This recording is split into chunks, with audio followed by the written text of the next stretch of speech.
Good day to you. Jason here, Birchfield Family Farm, Oxford, Ohio, running grass-fed Red Devon cattle, St Croix sheep and chickens in a rotational grazing system. The rain continues here in the month of August. Unlike anything I have seen, we have just green and lush garden and grass and pastures. Typically is not the case for us in August.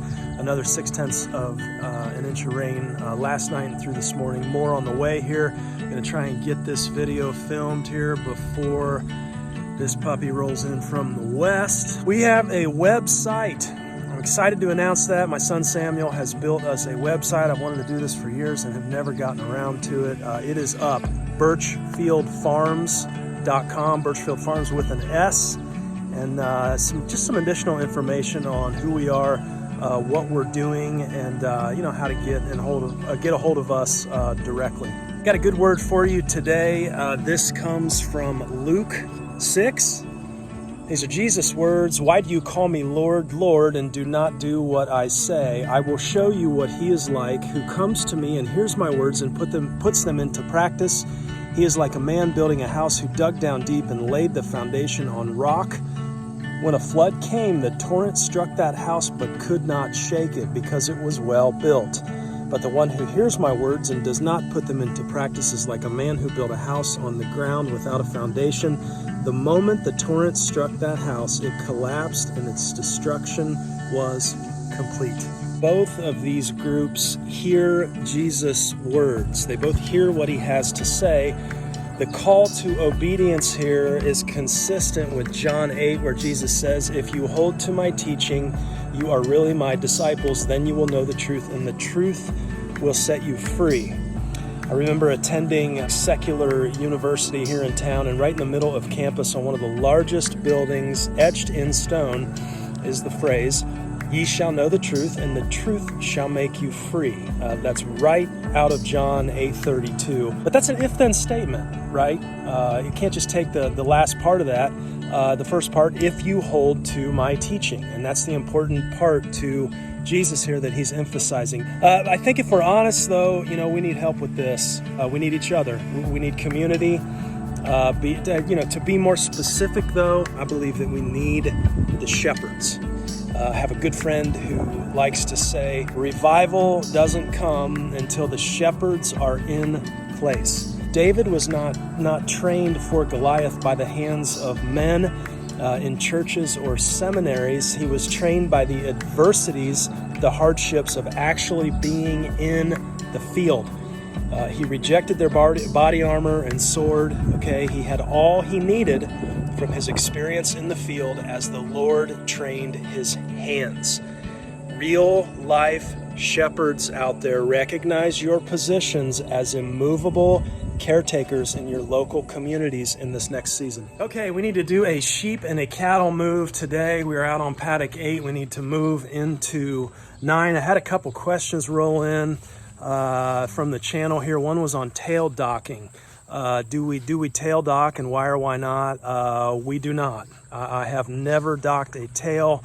My theory is, or philosophy, when you don't have sheep that get dirty on the backside, you really don't need to worry about docking tails or fly strike or whatever. I wouldn't know the first thing about docking tails. Secondly, Joshua is going to be homesteading in Kentucky. He reached out. He said, I've seen you lately comparing St Croix sheep to the Dorper sheep. And he said, but I'm really interested in Katahdin. What do you think of Katahdin, and why haven't you done any comparisons there? And that's a really valid question. I had a lot of folks on one of these last videos, reaching out about, making comments about Katahdins as well, saying they run Katahdins. I really can't talk about the Katahdin breed and maybe why we didn't decide to go with them without talking about registered or what I call papered sheep. And, there's really 3 primary reasons that I appreciate registered sheep at this point in our journey. And, next year will be 7 years we've been doing the sheep. It'll be next year. And, being able to kind of reflect back and look. I was looking back. I'm like, you know what? I do favor a registered stock now. And let's talk through that and kind of mix in some Katahdin conversation here as we move animals. Okay, thinking maybe this will skirt us by here for the time being. Looking like maybe heading a little northwest of us. We'll see here. I know it's going to be windy out here, so apologize ahead of time for the sound. Let's get these guys moved.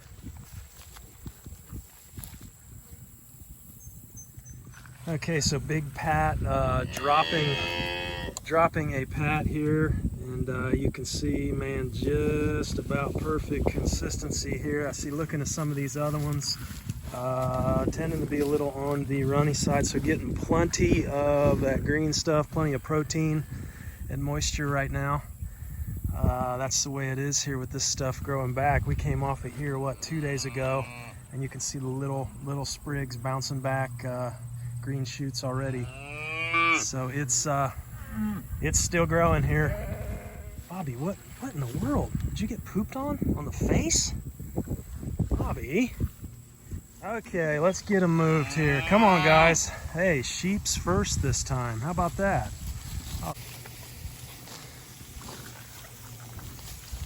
Look at what we are going on to here. Just phenomenal. Come on, you guys.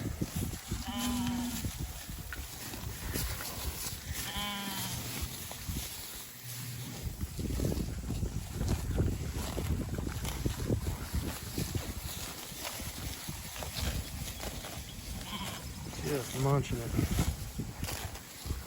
Sam's up there in the sky somewhere. I'll get us some aerial shots today. Take a look at the paddocks here. We've been staying a little bit longer. Those new additions.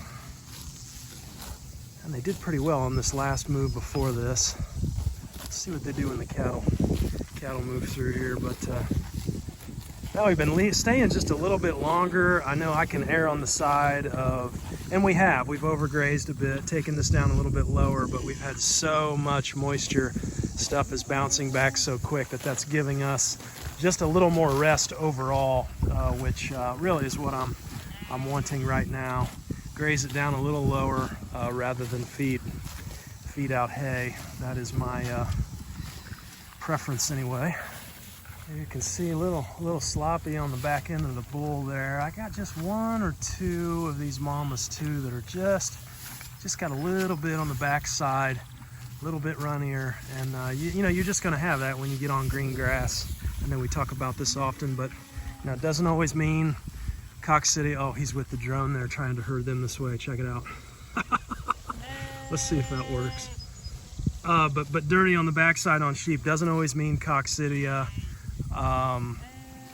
You know, worms, you know, not necessarily. You know, you can have a barber pole worm and not have any sloppiness, any scouring on the backside. You get the typically, you know, bottle jaw and whatnot. I gave up there.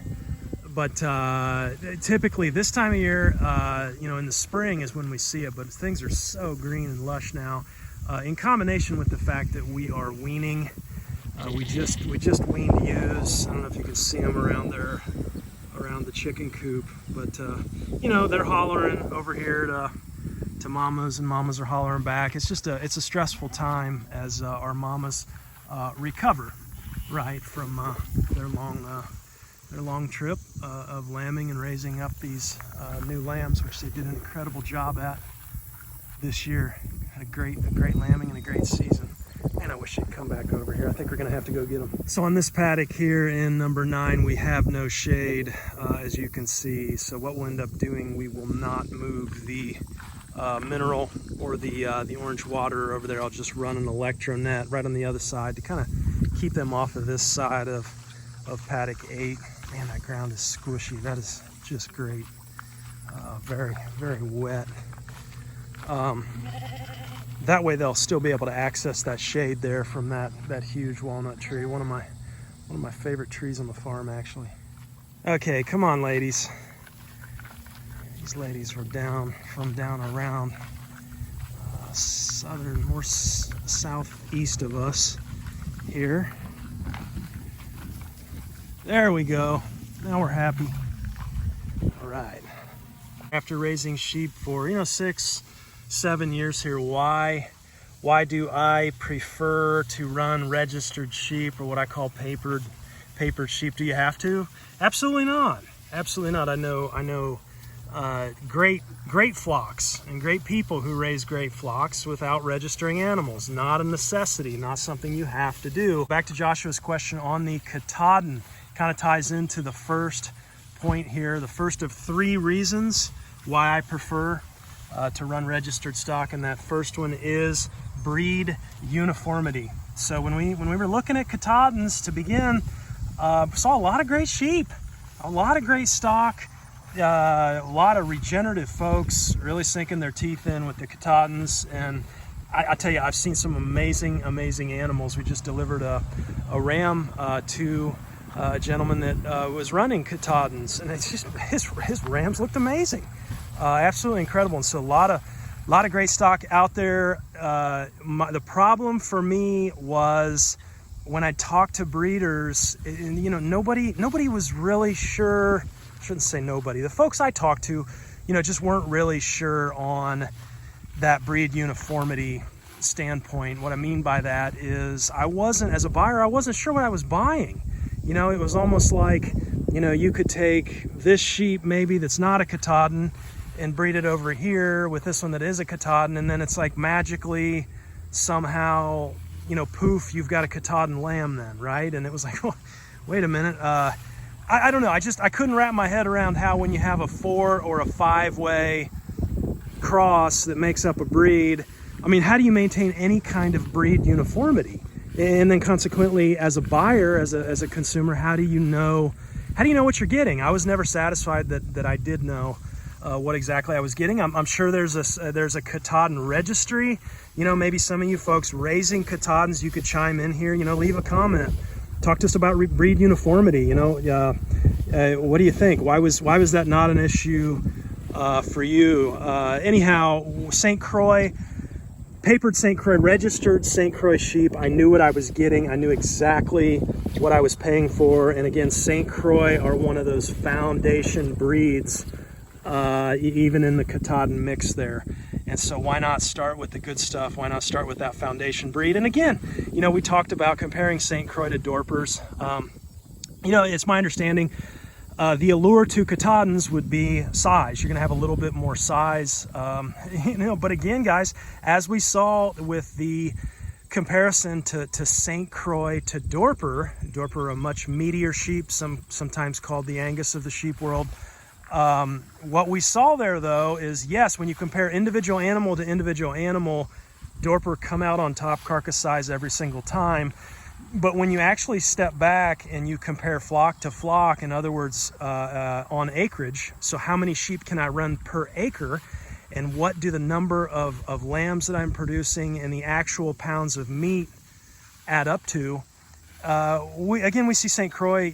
We saw St Croix coming out on top in terms of actual meat produced when we look at it on a per acre basis. Again, I don't care about individual animals. I'm not running one animal. I'm not comparing animal to animal. It's how much can I do per acre. That's my limiting factor, right, is the acreage. And so, when we talk about Katahdin as well, you got a bigger animal there. I can run more St Croix per acre than I can Katahdin. And so, I'll take just like the smaller frame cattle, I'll take the smaller frame sheep any day of the week over the larger framed animals. So reason number 1 is breed uniformity.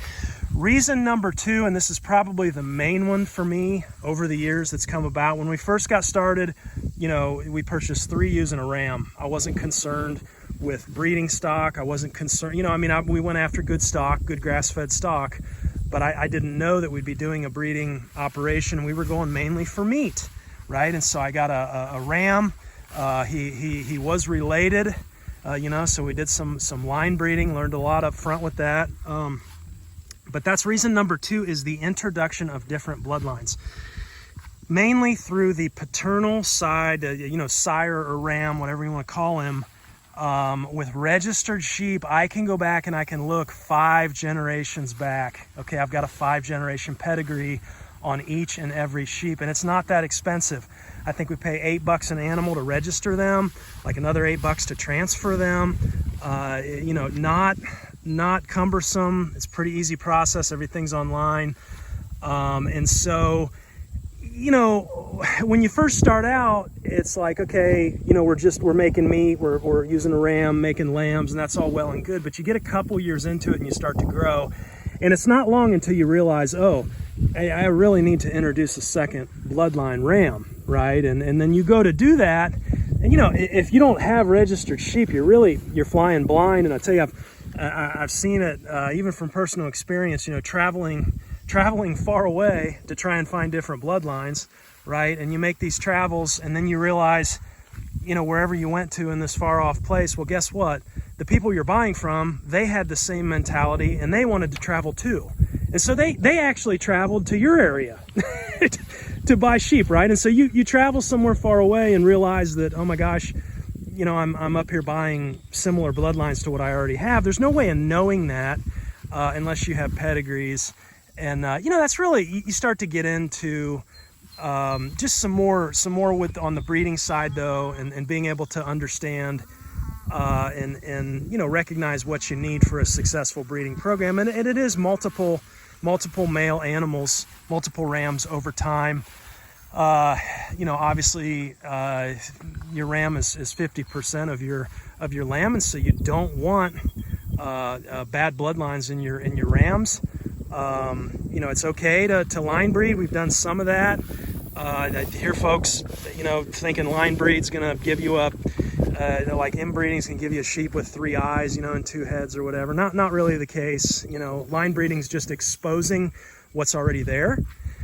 So, you know, meaning if you have defects in the genetics and that's in both parents, you know, that's going to show up in the offspring. Whereas when you're introducing fresh blood, you know, you're gonna mask over that. That's probably not going to rear its ugly head, so to speak. Kind of the way I look at it, anyway. On the line breeding. Line breeding is great. It's going to magnify traits if you know what you're doing. It's going to magnify both good and bad, and we've used it here on our farm to magnify good over the years in that parasite resistance and just really good body size and conformation. Matter of fact, I think that is yeah, that's Elsa right there, and she's one of the ones that we have specifically selected rams out of her just because they're just phenomenal. She's a phenomenal sheep. She's out of my best ewe, and so I ran 2 different sires over her 2 different years and got 2 different rams, and we have used those rams, and they're phenomenal, just phenomenal sheep. Not sure that I have ever seen her rams scour even once. Just great body condition, you know, all the time. No struggle there in raising lambs or anything like that. So, you know, picking your best quality sheep that thrives on all grass, and then even selecting rams through that sheep, I think is a great way to propagate excellent genetics, and you know, something that we've done here as well. But that's reason number 2, is that introduction of different bloodlines. Just being able to know that you have an unrelated ram that you can bring in, and being able to check that. I think there's even a section on our registry where you can actually check it digitally. You can match, pick sire and dam, and then, you know, make sure there's nobody's related in there. Is a great tool, online tool to use as well. And then the third reason that I prefer to run registered sheep is simply because I believe in the end you just get better quality animals. You know, why is that? Well, it's because, you know, like for us here, I don't register every single animal born on the farm. That's not a fit. It's only the best that get registered, that we select for. And you know, you're not going to, if you're going to send you got culls, a cull sheep, you're going to send a sheep in for processing. Obviously, you know, you're not going to register that animal. That'd be a waste of time and resources. And so that inevitably creates this environment on a registry where you're preserving your best genetics on that registry. So I do believe, you know, registered animals tend to be better quality than not. I'll tell you some of the travesties that I've seen over the years. I've seen folks, you know, trying to get a deal, and they'll come to me, and you know, they find a sheep deal, and it's like, man, I don't know. We've done this for a couple years, and my sheep are dying left and right. I don't know. It might be worms, you know, it might be coccidia, it might be this or that, but they just don't really seem to be thriving. And you know, we get a little deeper into the conversation, and it's like, oh well, yeah, I started because I found this farmer. You know, we connected, and he gave me a deal, right? He sold them to me for, you know, $35 a head, you know, or whatever. And it's like, man, I'll tell you that, it just makes me cringe, because what you've done there, I mean, you've bought somebody else's cull sheep, okay? Somebody else's cull animals. That's why they were a bargain. And then the real tragedy there is, you know, when you try and build a foundation and a flock off of those, just that poorness of those sheep, and oh man, yeah, would not recommend that. However, the field of epigenetics now, you know, I really think we're kind of coming to an understanding that you know, environment is more of a factor than genetics. You know, so if they're raised in the right environment, a lot of times. Most of the time, you know, they'll thrive, and you know, kind of a nature versus nurture debate there. I suppose that's for another video. But those are kind of my 3 reasons why I prefer to run registered sheep. That breed uniformity, you've got the ability to make sure you've got another bloodline on your rams, and then just overall, the 3rd reason, better quality sheep. Okay, these are our little guys here. Say little guys, they're about 120 days old now. Here's that cover crop that we hit last time. Only been about 15 days. We're coming back on. This will be a nice little snack here. They'll love it. These guys are loving life. Got them on a little section here, just on the back side of the barns. But loving all the green stuff. We got some good looking boys here. Still have a few of these for sale. A few more of them have been reserved, but if you're looking for hardiness, looking to add hardiness to your flock, that's my big boy from Michigan back there. I think he's going to be a good one. He's going to be that third bloodline. He's just a little bit older than my guys here in front. A little bit of a color difference too. That's pretty curious, but yeah, still a few of these out there for sale, and let us know if we can serve you. Hey, thanks for hanging out with me today. Looks like the rain held off after all. Be blessed today. Be at peace, and encouragement to all you shepherds out there. Begin to step into and embrace that role as a caretaker for your families and your communities, and continue doing that. It's honoring and pleasing to the Lord in these times, and you're going to be needed. Take care.